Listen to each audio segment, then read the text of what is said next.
Welcome and greetings to the Nerdom and Other Nonsense podcast. I'm Savage, and tonight with me I have... BCom. And Leo. What's up, guys? How have your weeks been? It's been going pretty well. I've been chilling, relaxing in the post-Christmas, finally getting back to work. So it's gotten a little bit busy this week, but hasn't fully picked up again yet.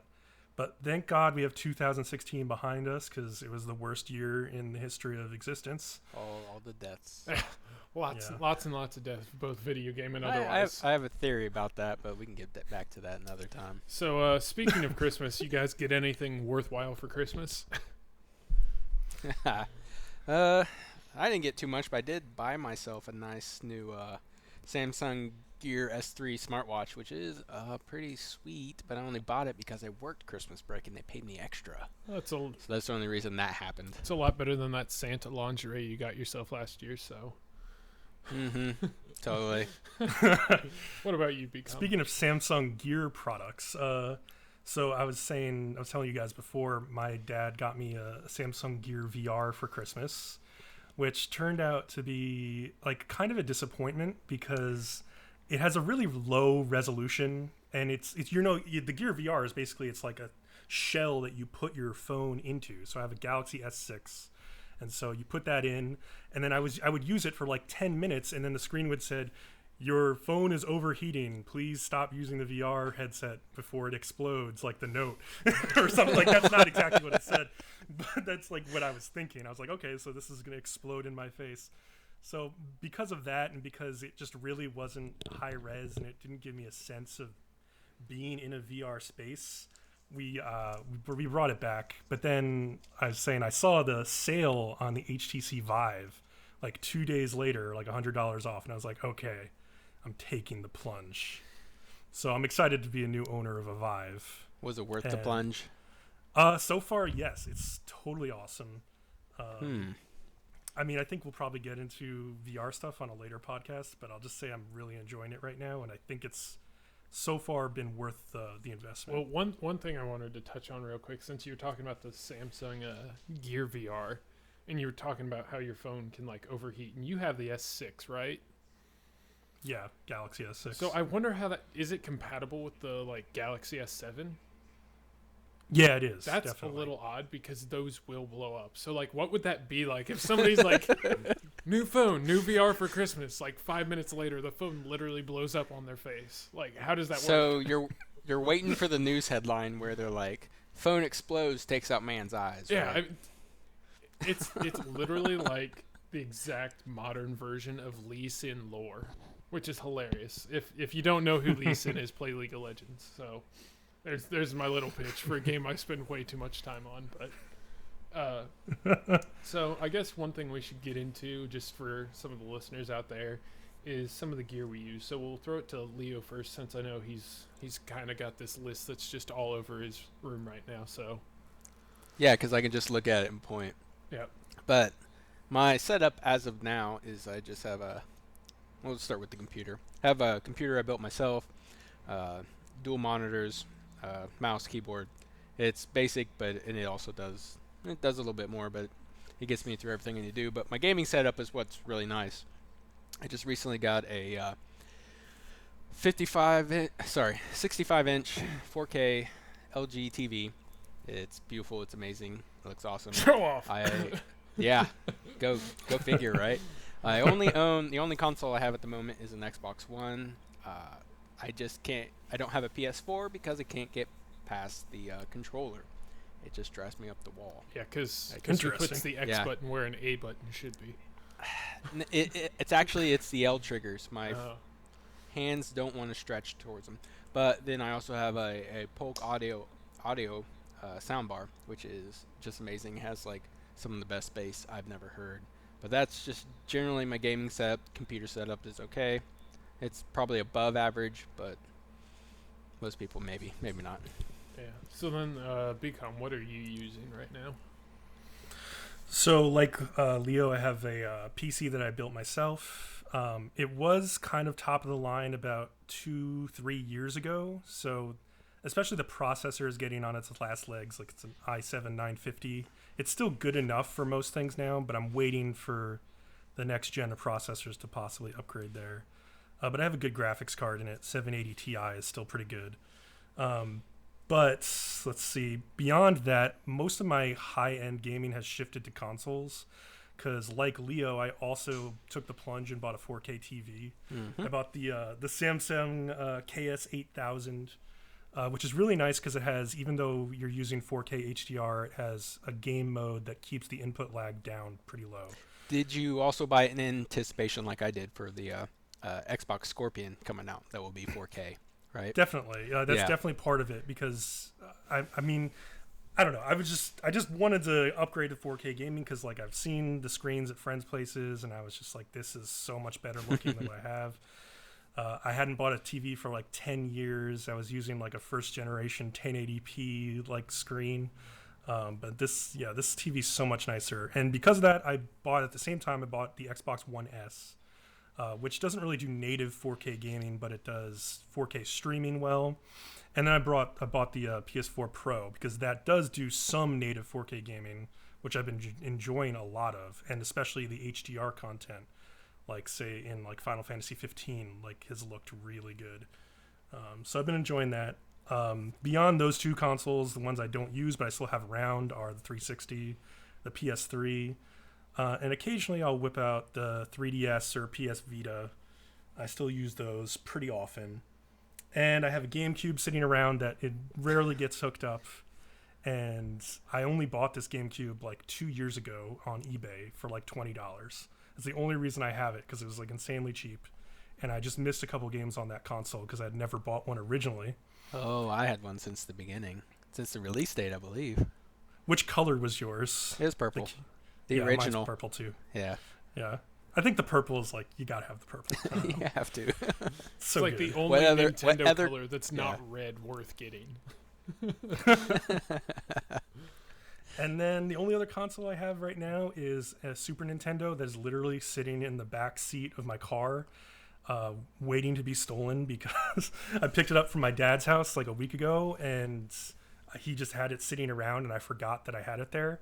So I'm gonna try and hook that back up at some point, though I'll have to figure out some wiring because it's not gonna plug into my 4K TV as like a normal input. So we'll see.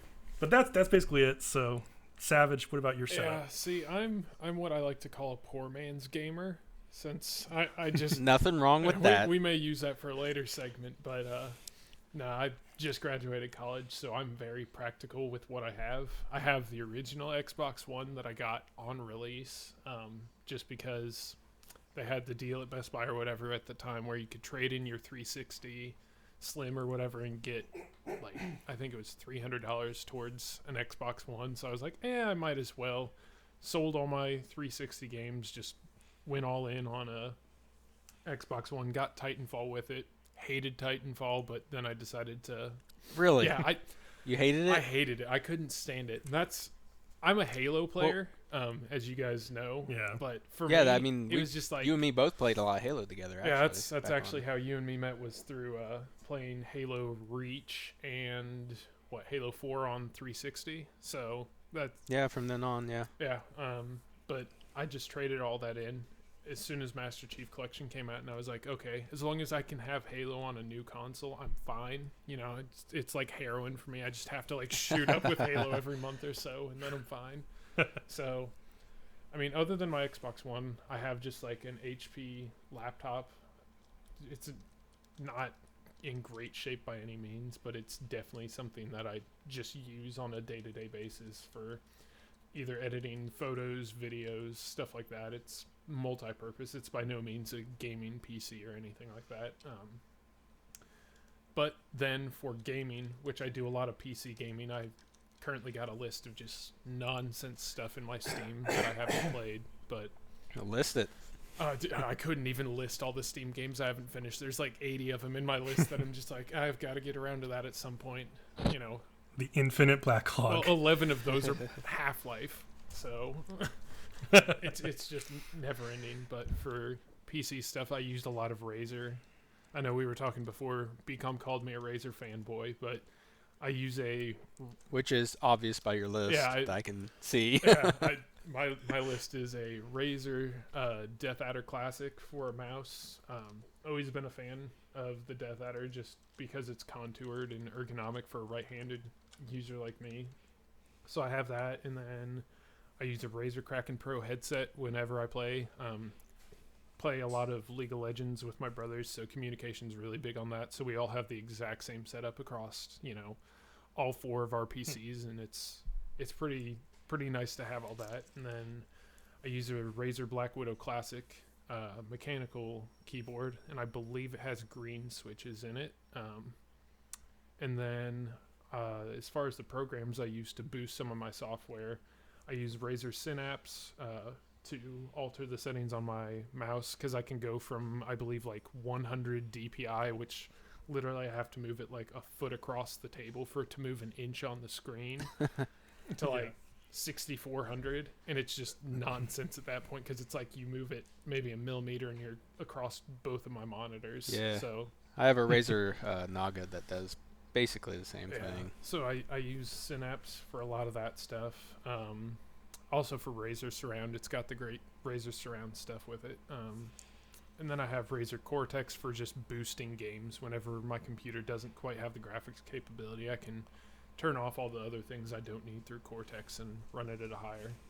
And then obviously the 3 of us are using comms right now, Razer comms, to just communicate back and forth and record this. So use a lot of Razer comms. And then I guess one other physical piece I use is a Razer Galathis Control mouse pad that I use just because it was easier to calibrate my mouse on. So Now, what kind of razor do you shave with? I shave with a Gillette Mach 3. Oh, so you're a traitor to Razer then. I mean, you're not a true Razer fan. You're not shaving with one of their products. Well, So, I mean, yeah, I'm sure so there's something you could like take if the ear the- parts out of and make If into the a trade listeners can't tell, our tech guy is definitely savage here. Yeah. I could get into a lot more detail about the tech I use for just day-to-day stuff, not even gaming, but we won't get into For that. sure. But no, actually, Definitely sure. as a April Fool's joke last year, Razer on their website, because they always have all these Easter sales, and Easter usually happens to fall around April Fool's Day. They decided they were going to joke about producing a Razer toaster that would literally brand, these Razer logos onto the sides of toast. And it was the greatest thing ever, Is that Chio? No, that's Moo. That's the roommate's dog. He's got almost a bell on him. He just ran in here, and I don't know why. He likes to tell me when the roommate leaves. Oh, he's bored. Isn't that He right, needs Moo? friendship. But yeah, All right, be on your way. it was the greatest thing. It was one of those things that it was just like you could literally just see this Razer toaster, and they made obviously a prototype of it, but it was just Which would be actually easy to do. yeah, it was something like I definitely would have loved to see, and maybe would have even bought. So Would it have had like the thing where it burns the Razer logo into the middle of the toast as it toasts it? Oh yeah, that's exactly how it would work. Oh man. So I guess let's get into our first segment then, which is called Take It or Leave It. And we'll get into, I guess today with the Take It or Leave It, we'll get into the Nintendo Switch and what we think about the presentation expectations and just the concept of the Switch in general. So basically, on January 12th, Nintendo is holding a meeting, I think in New York City. They're inviting a bunch of press to come take a look at the Switch, and they're kicking it off with a live stream, one of their Nintendo Directs. And they're going to finally, supposedly, give us a bunch more information about what the Switch actually is and isn't, and what games are going to be coming out at launch. Yeah, the only information we have is just from the one, was it like a 2.5 minute video? Yeah, that video where the Fantasyland where people our age owned really nice apartments by themselves and would go to rooftop parties and bring a game system and not be like yelled at for not bringing Or like, get your wine drinks or spilled all something. over your nice expensive system. Or Yeah. college debt wasn't crippling America. Exactly. So All right, this now that we've Fantasyland pointed out that all the Nintendo negatives, imagined. what was the positives? It was But, not obviously Nintendo Purple. Nintendo is trying to consolidate sort of their console space and their handheld space into one arena because the Wii was such, well, not the Wii. The Wii was an incredible success. The Wii U was such a failure, partially because of it's like 80% because of the marketing. Well, and I think also people didn't really like the Wii all that much. I mean, that's why I got off the bandwagon, because I didn't really enjoy my Wii. So when Wii U came out, I paid it no attention. Yeah, I didn't buy a Wii. I mean, that console wasn't really aimed at me. That was aimed at like a very casual gamer. It was aimed at my mother, who bought one for herself to use Wii Fit. Exactly. And that's the only reason my family had one. So, I mean, that tells you a lot about the gaming base. You know, my mom, who had yelled at me and my brothers for however many years, quit playing all those video games. You'll destroy your mind. And then she goes out and buys herself a video game console because it can help her destroy her fat. Get in shape. Yeah. That's great. Yeah. Any system that wants me to exercise instead of just sitting on my fat ass and playing a game, I'm out. Like, I don't need that.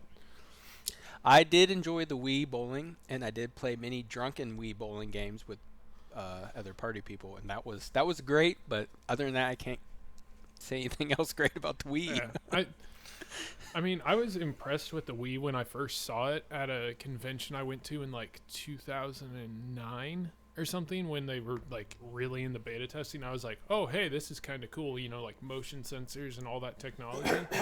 But now everything has that everywhere, and everything's automated, and everything is sensing. And, you know, Nintendo at first kind of had the corner on the market, and they were ahead of their time with the Wii, like the concept of the Wii. But then they're kind of, you know, they got caught up to and fell behind because they just don't have the graphics or, you know, game base for it.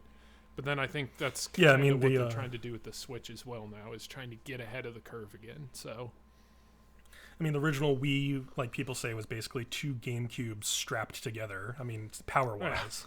And then the Wii U was more powerful than that, but then it came out, you know, after the PS4 and Xbox One had already been established, I think. Is that right? Or no, Xbox 360 and PS3. Yeah. Yeah. And we're already more powerful than the Wii U. Yeah, and the Switch is even being shown to be even as powerful as, like, this generation. Like, are they still going to be behind? I think they're going to be behind, yes, but I also think they're going to be way ahead of any other handheld that is in existence. So I think they're going to sort of straddle that line. Yeah, so because as a console that you can then use as a tablet-sized handheld, I think that's going to be a really interesting feature to have.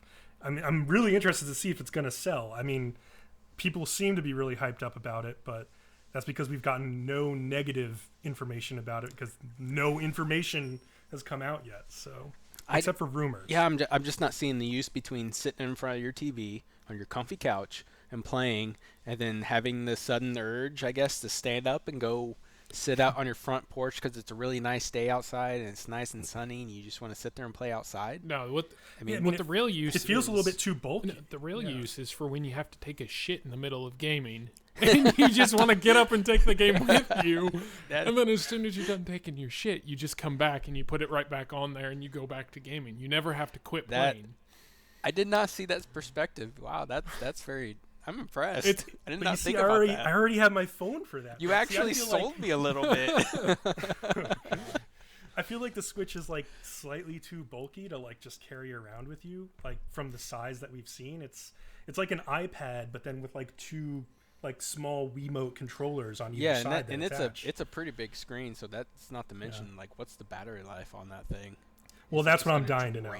Well, I'm dying to know what the battery is. I heard a rumor that it's going to have a very large battery, but still like 4 or 5 hours. But that would make it really max. heavy, and this is a handheld. I mean, unless you can rest your elbows, but even then it's going to weigh you down.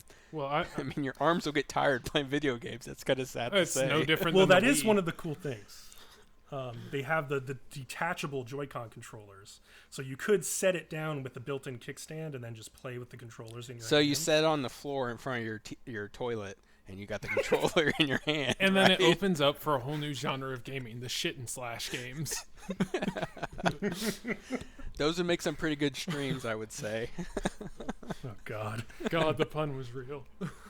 But no, one thing I saw, I was watching, I think The No on YouTube the other day, and they had a like Nintendo leak, like Nintendo Switch leak, I guess, that came out. And I think, obviously, it's all speculation at this point, but I think they had said somewhere along like a 3-hour battery life when it's off of its stand.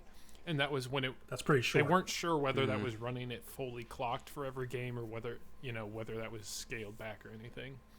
But it definitely seems like one of those things that's not going to be a portable like the DS or something. And not to mention, a lot of things are online now. Yeah.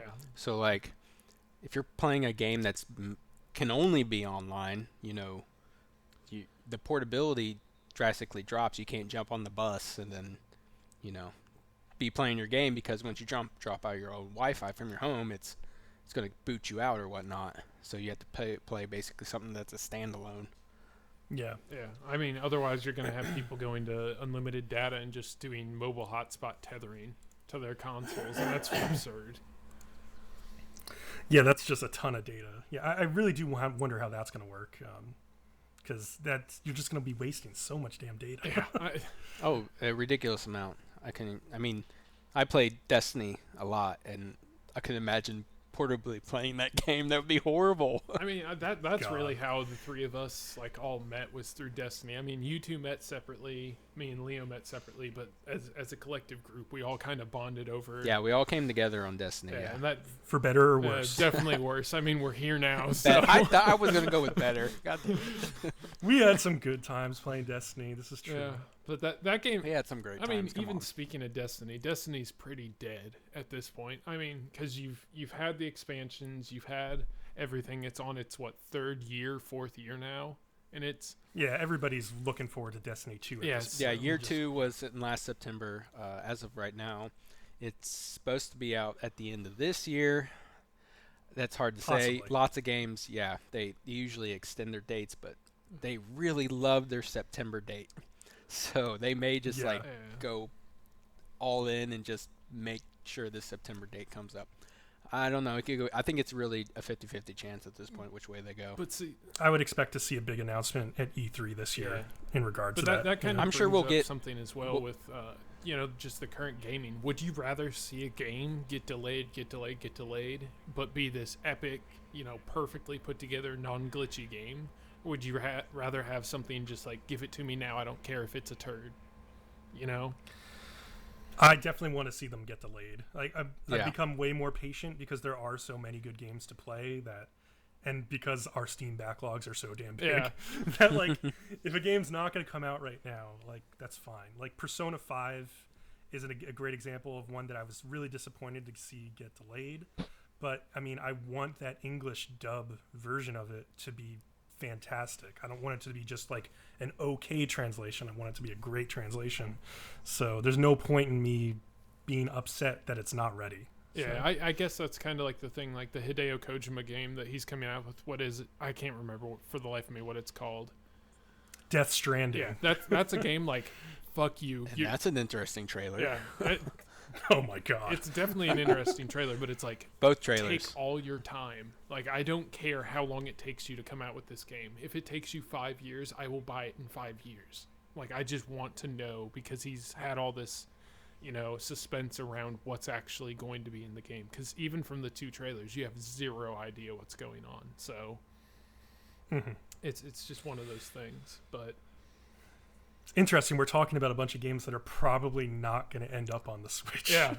No, but a lot of these companies we're talking about is true, supposedly supposed to be on the Switch. So. I mean, Death Stranding could potentially end up on the Switch. I guess I could say that it's not going to. But that's a game that's like pushing so hard the consoles. I'm gonna assume. That's another thing with the Switch. There was a rumor that it's only going to have between a 32 and 64 gigabyte hard drive on it. Yeah, I hope that's false. It would almost have to be. I can't imagine a console with the Xbox One. I've got the base model 500 gigabyte, and I'm constantly uninstalling, reinstalling games. I uninstalled Destiny finally after however many years. Finally uninstalled it. I would slap you. Yeah. No, I actually did it. So feel free to slap me the next time you see me. But Yeah, I mean, it was. Yeah, maybe they just want people to buy cartridges and they don't want to do digital downloads. I don't know. If Nintendo I'm goes, sure. I will say this right now. I won't buy the Switch as it is now, just because money and, there's more important things in life than getting the newest Nintendo console to me personally. But if they go back to the old cartridge system where every so often I have to sit there and physically blow out the dust in the cartridge so it'll work, I'll buy one.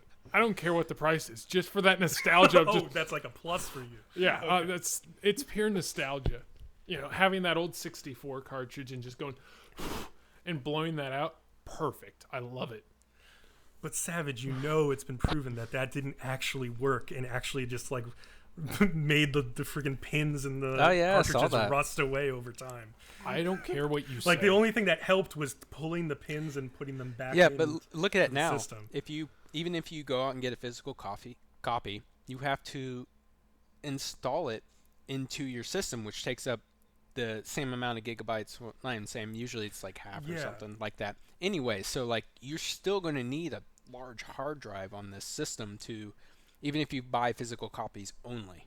Yeah, especially with third-party games, because like we have this whole culture of like first-day digital like patches now, where the game has a physical disc, but it's not the actual game you're ever going to play, because there's like an 8 GB first-day download.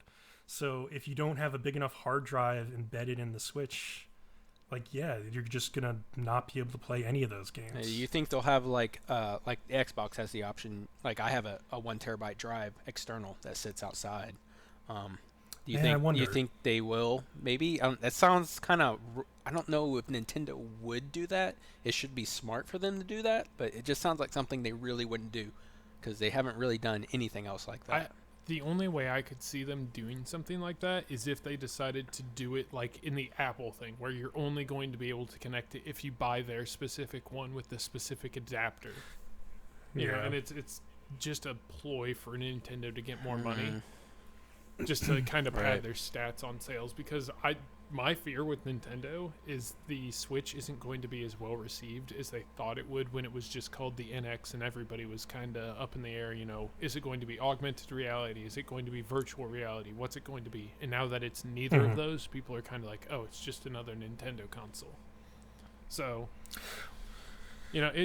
when they say that it's not replacing the 3DS, but I mean it really can serve as a replacement for the 3DS, sort of. They're way too different to be a replacement. Yeah, but I mean, I think the dream is to have like all of Nintendo's first-party console developers and all of their first-party handheld developers working on the same things at the same time. So then you get a steady line of great games for this console. And by the way, I mean, there's like a whole huge group of people out there who've been demanding like a Pokemon console release for forever. Like, are we going to see in this announcement like a Pokemon Sun and Moon port to the Switch? I think that would be really smart to announce. First of all, I mean, like, I would expect something like that to be announced next week.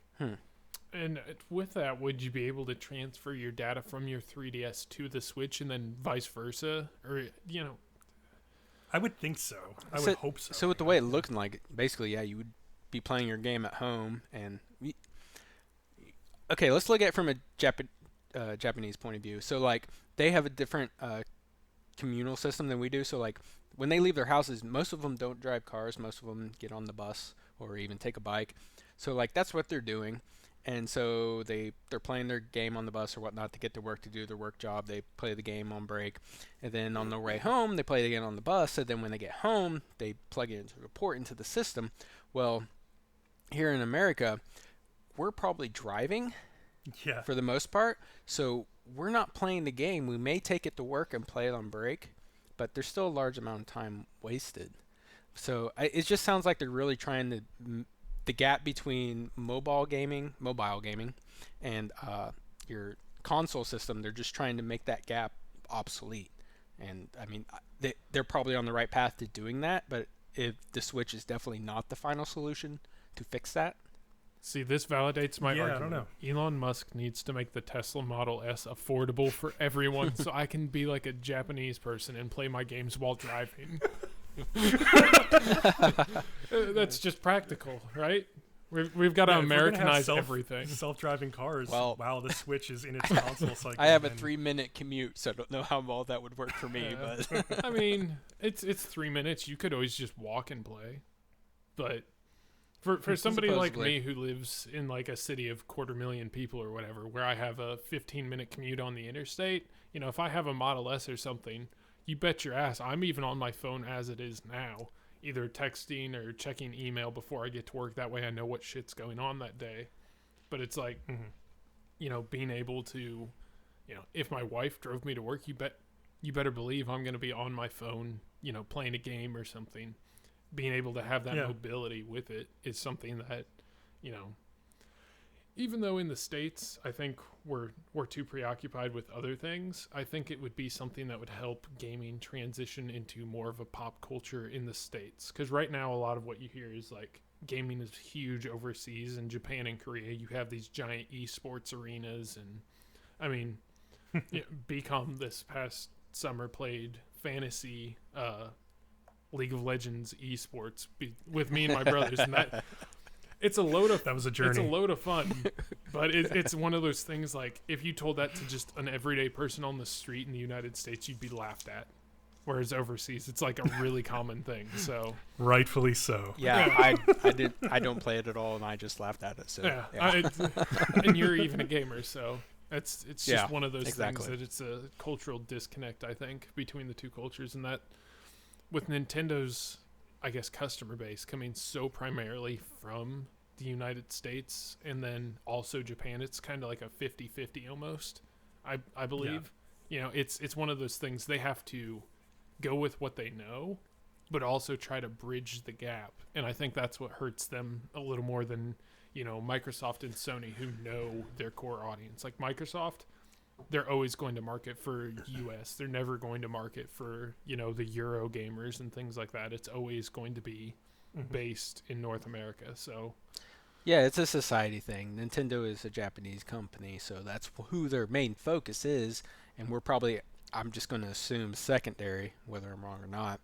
So that's what the big difference is, because they're going to focus on their Japanese people who, like I said, their commutes are mostly public transportation, where in America, depending on where you are, but it's still primarily mostly you're driving yourself to work. So yeah, I guess what we should get into now then, since we've done our fair share of Nintendo fanboying, is do a little more, and we'll call this definitive collection. We'll go over our top 5 favorite Nintendo games of all time. That doesn't mean it's games released by Nintendo or developed by Nintendo, but it means games that have been released on a Nintendo console. So we'll go ahead and... console or system? Yeah, console or system. Just anything that had Nintendo's name on it. So it could even be, like Pokemon Go, if that's your cup of tea or whatever. Oh, yeah, I guess. But anything that Nintendo has put out or had its hand in, I guess, is what we'll go with. So since I know it took you a while to put this together, Leo, we'll start with you. All right, I'm just going to go ahead and throw my honorable mentions out there super quick. I'm not even going to explain them, but they were just so good because I remember being so enthusiastic about playing them. I remember playing so many hours, but I'll go ahead and throw them out there. It was Star Fox 64, Pokemon Red, Super Mario Kart for the SNES, Perfect Dark, Resident Evil 4, Donkey Kong Country 2, and Diddy Kong Racing. And that's a good list. That is a those just my honorable mentions. I would love to incorporate them into my top 5, but I can't. So, but my number 5 was 1080 snowboarding for Nintendo 64. And Trick Attack! Oh, it was so great. I just remember I had a friend who lived down the road from me. I lived out in the country, so like I basically call him my neighbor, but it was literally a 10-minute walk to his house. And he was my neighbor, if you want to talk about the closest person to me. But he'd walk down to my house, and we would just play 1080 snowboarding constantly. I just remember the multiplayer so much because it was so much fun. And BCOM, you said you have a little bit of history with it too also, right? Yeah, this is one of my favorite sports action games of all time. I do remember that it was impossible to control with the N64 controller though. It was just a nightmare trying to figure out the button combinations and trying to do a 720 was even ridiculous. Doing a 1080 meant you were like a god of that game. Like I was just so bad at it back in the day. Yeah, but it was more about the racing aspect rather than the doing the tricks. There were two sides to it. I mean, there was the racing, the downhill stuff, which was really fun, but then there was the trick attack mode with like the half pipe and then like the super like slalom jump or whatever. Like, so that stuff was really fun. I spent a lot of time with that. I primarily did the racing. I didn't do any of the trick stuff until like the SSX series came out. And then I remember doing the trick stuff. SSX made doing tricks way more fun and way easier. Yeah, they've definitely fixed it. Yeah. But if you want to go I next, love that BCom. Oh, so, okay, I'll start with my honorable mention. I'm limiting it to one. And all of the games on my list are so close together in terms of how much I enjoyed them that this could almost be like number one on my list. But Mario Tennis for N64 is so much fun.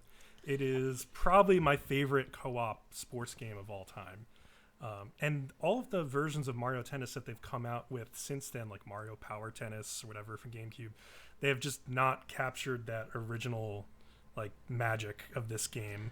I'm always like a fan of tennis games. I like played some tennis when I was younger, so I was really into this. Yeah, I actually did own this game also, and I remember having a lot of fun with it, but it just didn't pop to my mind whenever I was trying to make this list. It's just great because like all of the characters have their own like special shot abilities, their own like movement speeds and quirks. So there's like a ton of variety. And if you play Boo, I Hate You. I did play Boo. That was my best character. Of course you did. Of course I did. But yeah, so that's my honorable mention. So number 5 on my list is Star Fox 64 for the N64. Another game where they haven't really quite captured the magic of it again, though they keep trying. Do a barrel roll. Yeah, Slippy was. Yeah, Slippy. I was going to do a Slippy quote right there. Yeah. Help! He's on my tail. God. Yeah. And so, I mean, that game was so great because it had just these branching paths and secrets that you would find in each level. So you had this like control over how you wanted to like go through the game and get to the final boss, the giant gorilla monkey faced man named Andros, who just on the first level, flying through the arches in the waterway would already drastically change your course to the next level. It'd be a totally different level. I remember and at the time, that game was like a graphical powerhouse. Like it had an extra graphics chip installed inside of the cartridge to like do all the polygonal rendering. And I mean, it just looked amazing. It felt amazing to play at the time. So I'm just a big fan of that game. Yeah. So for me, I only had one honorable mention, and for me, it's Pokemon Crystal. It was the only Game Boy game like that I ever just played nonstop. And actually, I recently tried to go back to playing it. I had, I believe, like 272 hours logged on it, and then my save battery had died.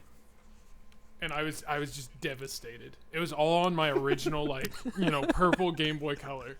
And I had put 272 hours into it, just nonstop. I hadn't even completed my Pokedex. I was at, like, 214 of the 253 from Gen 2. And it was just like, I've put so much time and effort into this. It was like a Tamagotchi. I just had to constantly go back to it and make sure everything was good. And then my save battery died, and I just kind of, like, screwed myself. But...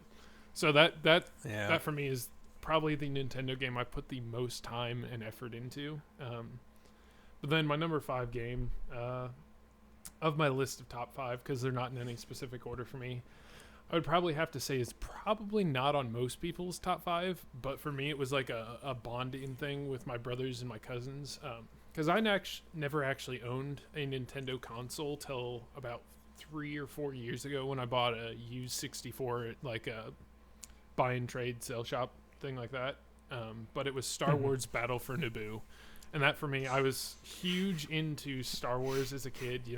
I'm a kid of the 90s. So for me, it was like, oh yeah, episode 1 came out when I was like 11. Man, I don't even know what game you're talking about. I see. Most people don't.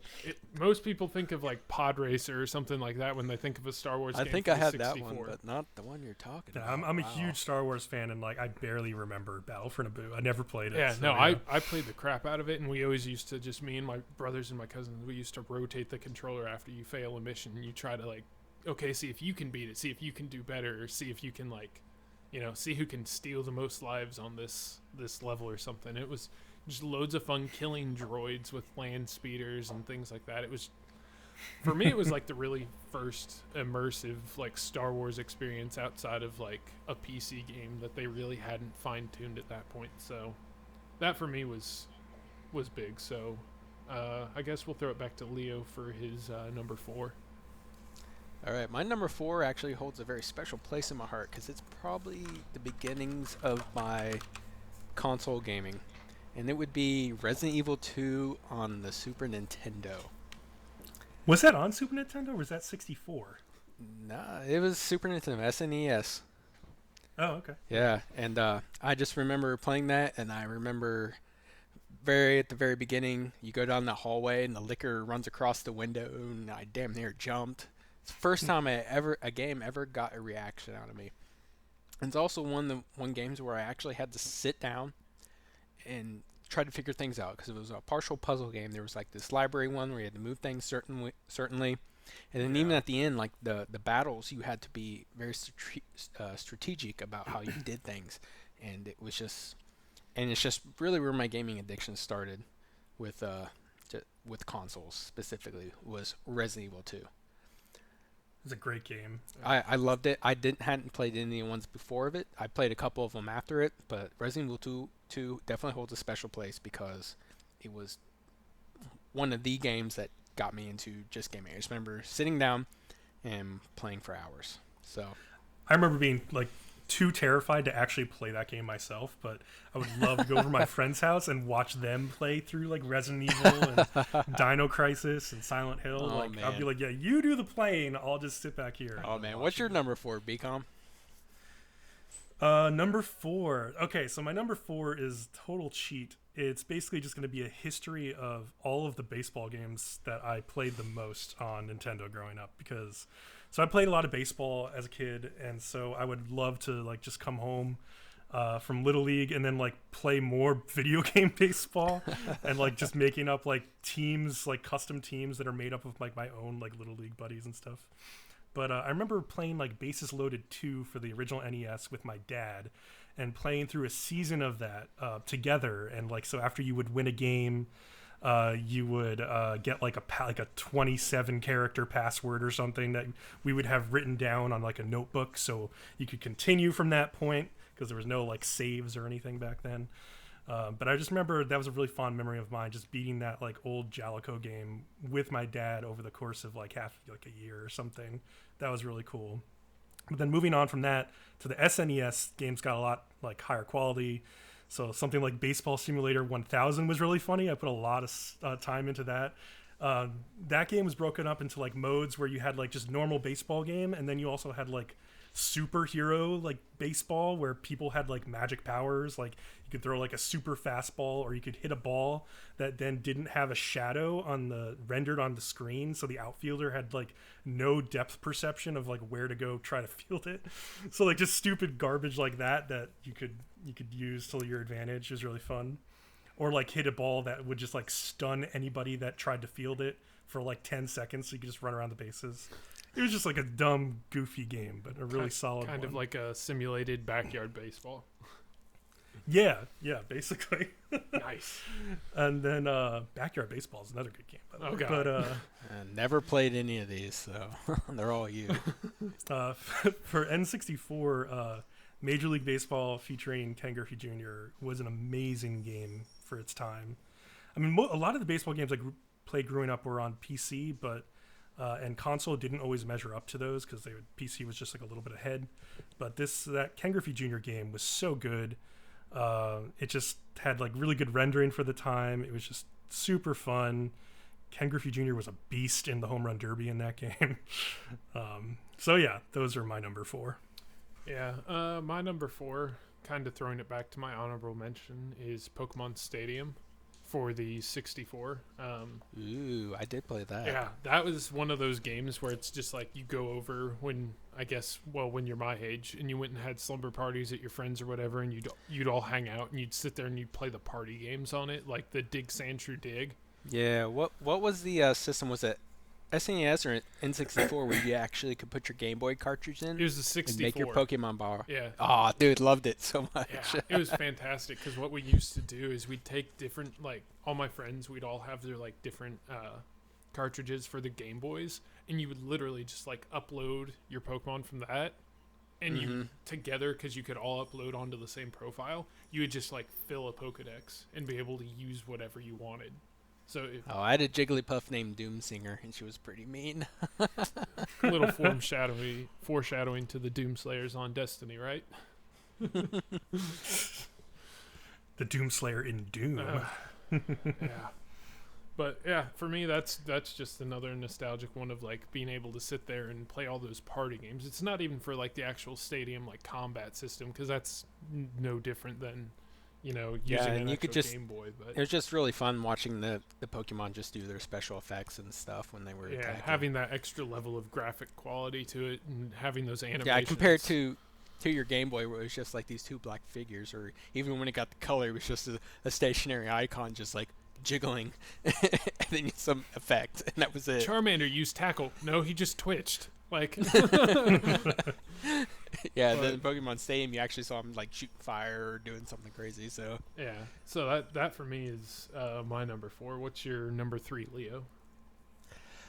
Mine would be playing Super Smash Brothers on the N64. Yes. Also, I have a younger brother, and growing up, I mean, it's not like we didn't get along, but we did get along. We just I don't know. So you were brothers, but yeah, we were brothers.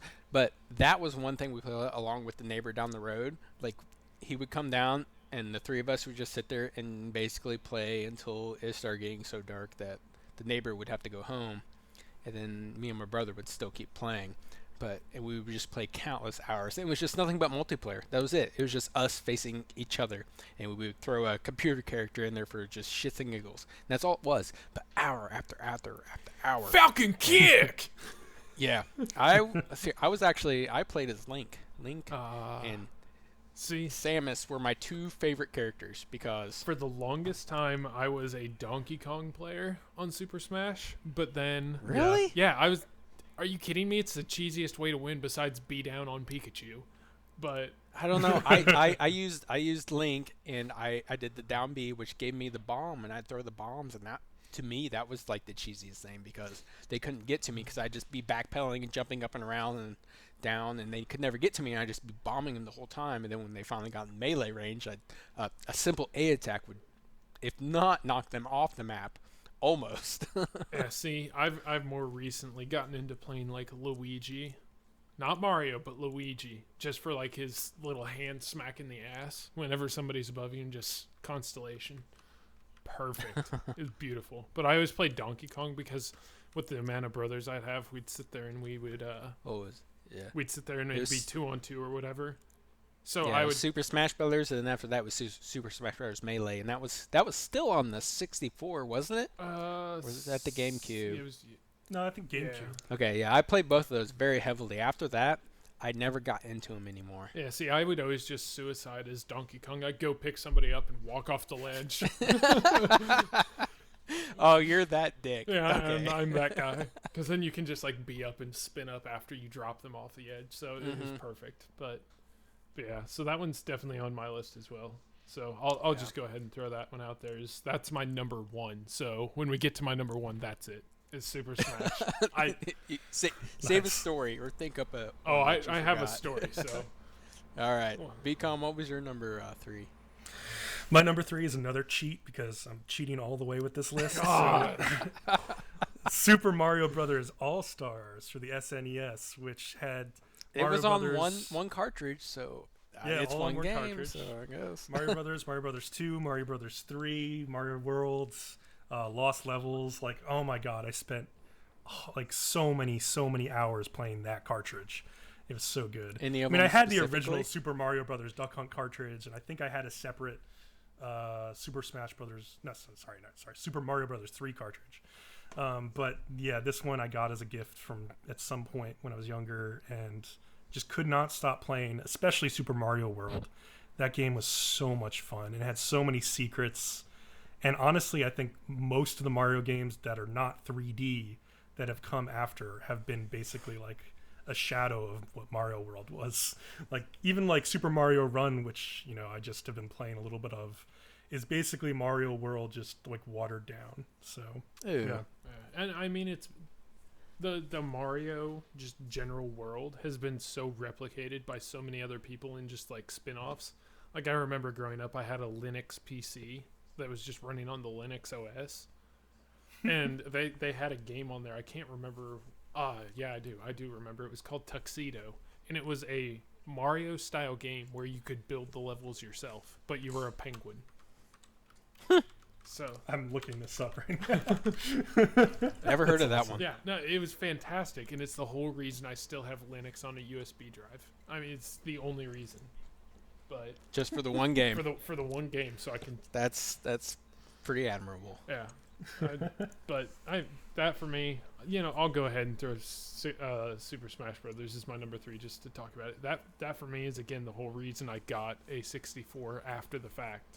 You know, like 10 years, 20 years later, after it came out, is because of the nostalgia and just saying, you know, if I ever have only one game for the 64, it's got to be Super Smash Brothers, just because it's constant fun. It's that, I guess I would call it probably the first MOBA of you know, like the League of Legends game that I love to play.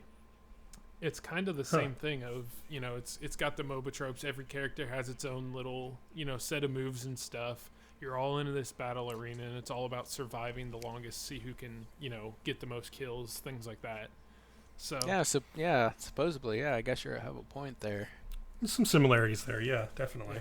yeah, it was kind of like a 2D MOBA. So I guess I've kind of always been a MOBA addict to a degree. So we'll go ahead. Unfortunately, it's not unfortunate. I love spending money on MOBAs. It's an addiction. Oh god. Maybe one of the first like competitive type games was definitely Super Smash. Oh yeah. But my number 2, maybe, man, I don't know. It may be one of the first, but my number 2 is GoldenEye 007 for Nintendo 64. And I know a ton of people love this game. It's almost specifically for its multiplayer. It's probably one of the most groundbreaking first-person shooters for multiplayer. Oh yeah. Specifically, yeah, definitely. It was so good. Don't get me wrong, its single player was amazing also. I played it so many times. There was quite a few secrets hidden in there. You get a moon laser at one point, which is pretty cool. The Moonraker. Oh yeah, that's right, Moonraker. Sorry, my bad. So good. But I do remember specifically just playing multiplayer again with. It was on Nintendo 64, so we could have 4 people playing at once, but it's generally just me, my younger brother, and my neighbor. And I just remember using a grenade launcher, and at one point I was so good with the grenade launcher, I could ricochet it almost 2 or 3 times and hit you dead in the feet every time. And it just aggravated, especially my little brother, just aggravated him. But my neighbor would just lose his mind because he couldn't do anything about it, because I just got so good at memorizing the maps and just looking on the radar. I knew exactly where you were. I knew exactly where to place that grenade.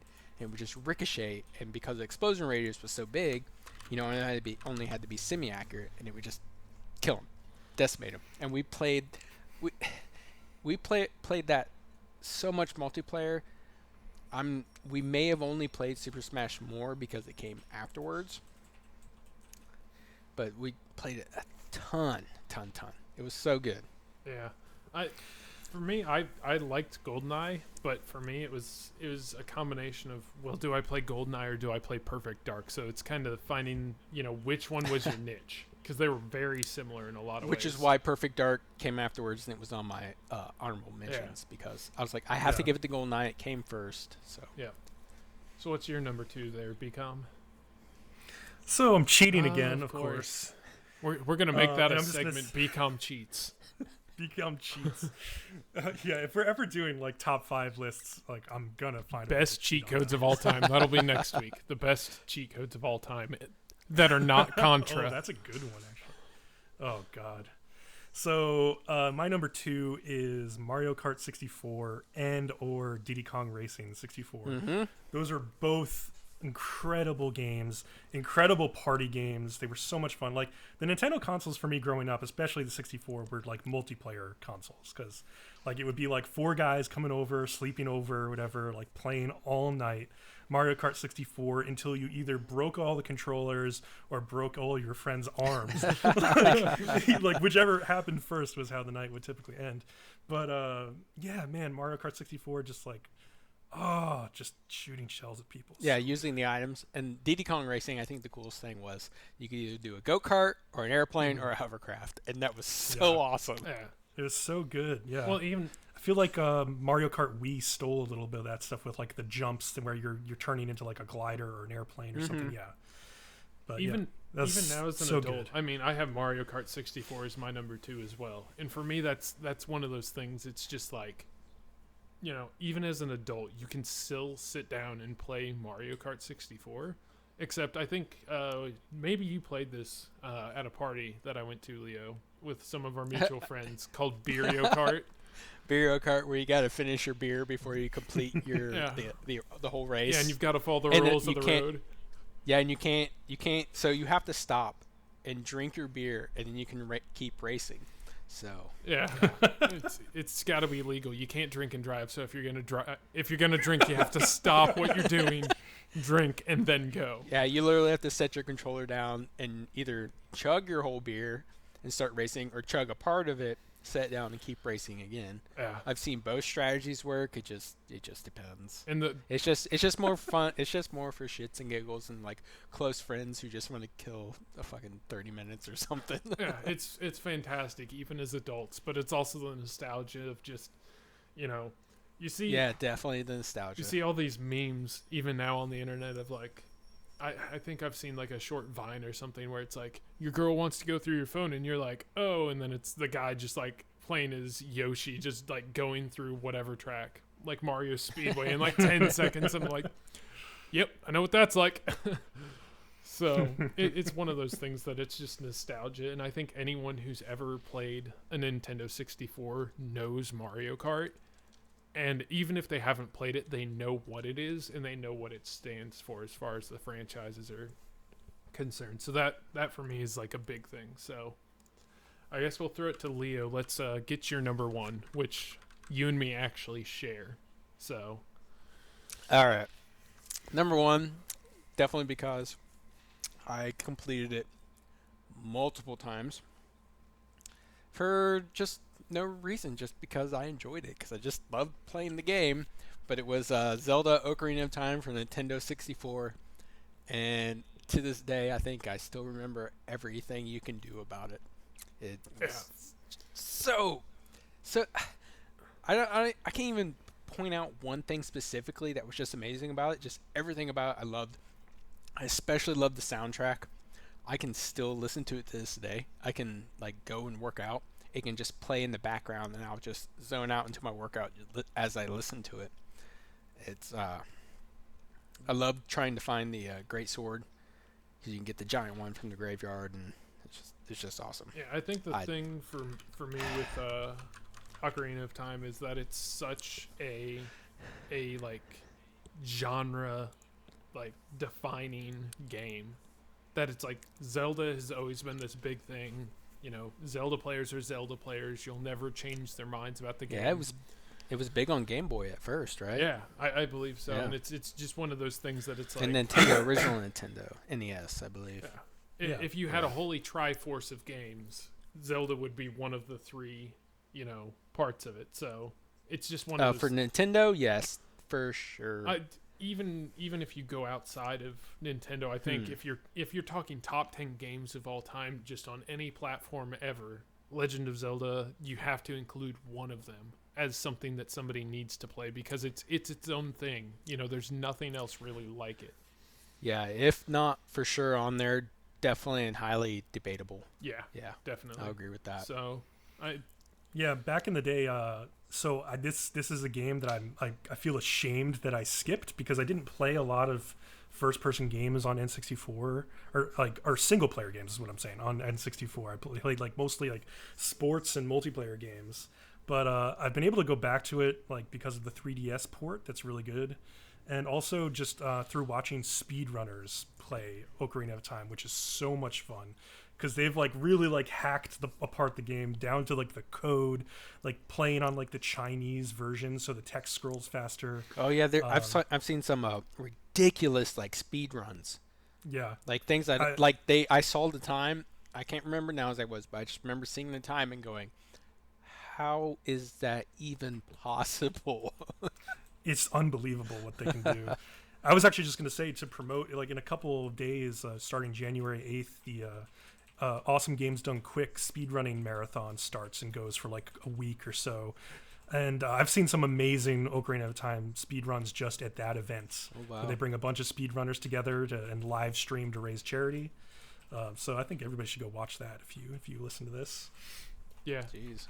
So what do you got, BCom, as your... So this time I'm not cheating, but I am repeating. So GoldenEye 007 is definitely my favorite Nintendo game of all time. There's just countless nights playing that with my friends.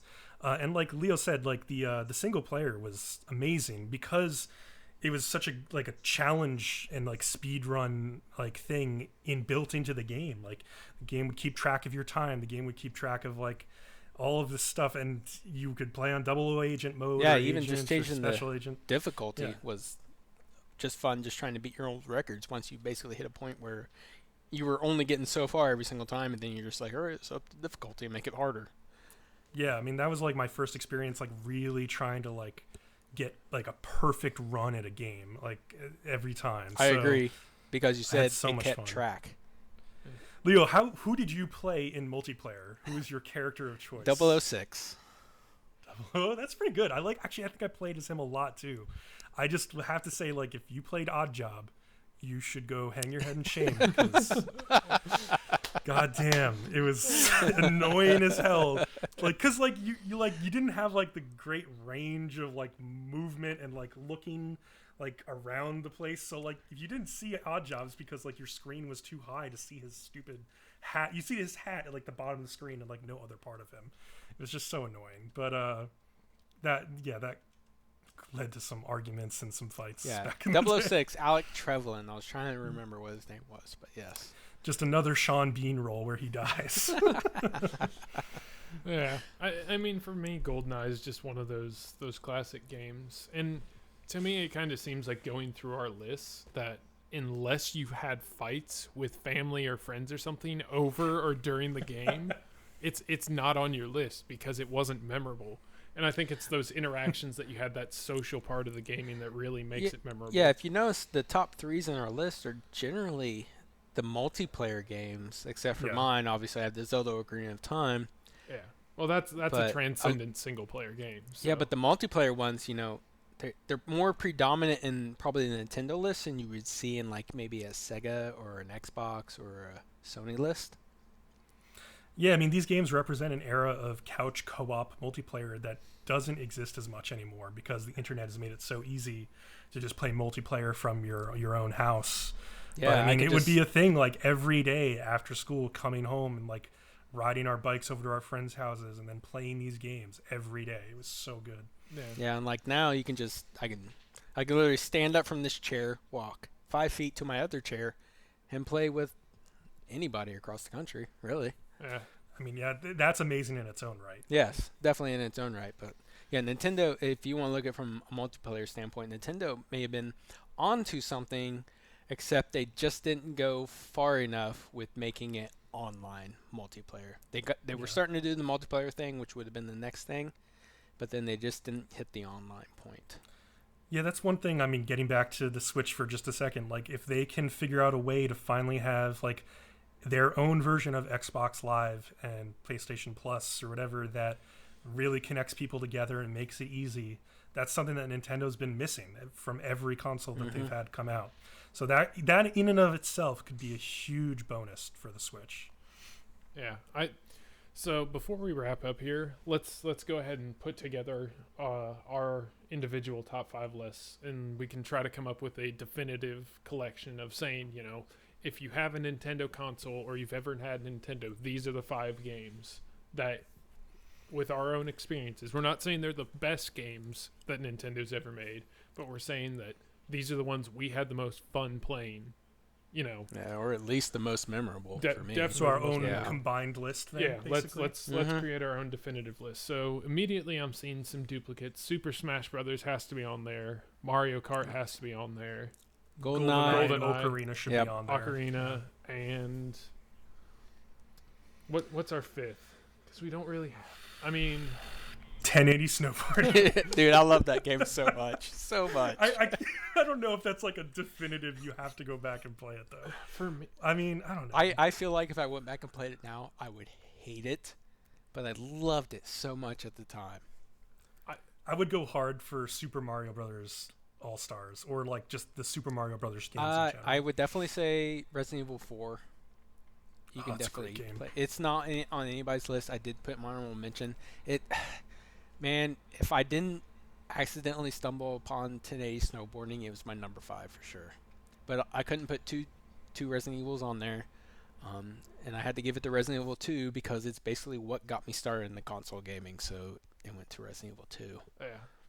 So, I think what we'll go with as far as order, since we'll put this from worst to first. We'll probably put Resident Evil 4. I'm good with that one. I agree. That's kind of a genre-defining game that's kind of spawned this whole zombie thing that goes on now. So it's definitely a defining. And not to, they were doing it long before zombies were a thing. Oh yeah, long before Max Brooks even like touched a typewriter.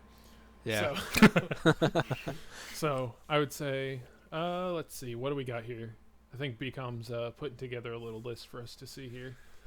Yeah, then maybe Mario Kart 64 for number 4. Yeah, Mm-hmm. I'm pretty good with that order actually, and then put Resident Evil as 5 there. So Yeah. If you had to throw in a 5th, I would go with Resident Evil 4. If nobody's ever played really anything, then yeah, you won't play 4. yeah. So what we'll go with is number 5, Resident Evil 4. Number 4, Mario Kart 64. Number 3, Super Smash Brothers 64. Number 2, Legend of Zelda: Ocarina of Time, and the number 1 Nintendo game, GoldenEye 007. So I'm happy. I can live with this. yeah, I'm totally cool with that Yeah. list. Yeah, the one thing I would say is it can be hard to go back to GoldenEye if you're used to like modern controllers. Like, I really wish they would put out like a version of GoldenEye that just controls well. I know there's been some mods for that through Counter-Strike Source and stuff, but I'd love to see like a real full version. Yeah. Didn't you have to use like the C controls as your second joystick? Oh my god, it was a nightmare. It made sense back then. Back then, it was like, oh, this totally makes sense. Yeah, it guys, did. But now when you got 2 joysticks, it looks like trash. But yeah, it's pretty Yeah. bad. Well, that's our definitive Nintendo collection. So all of the lists will be laughed at for an eternity by the Duck Hunt dog. So Mr. Peepers. yeah. With that, we'll go ahead and say goodbye for the week, and we'll see you next week. Hope you tune in again then.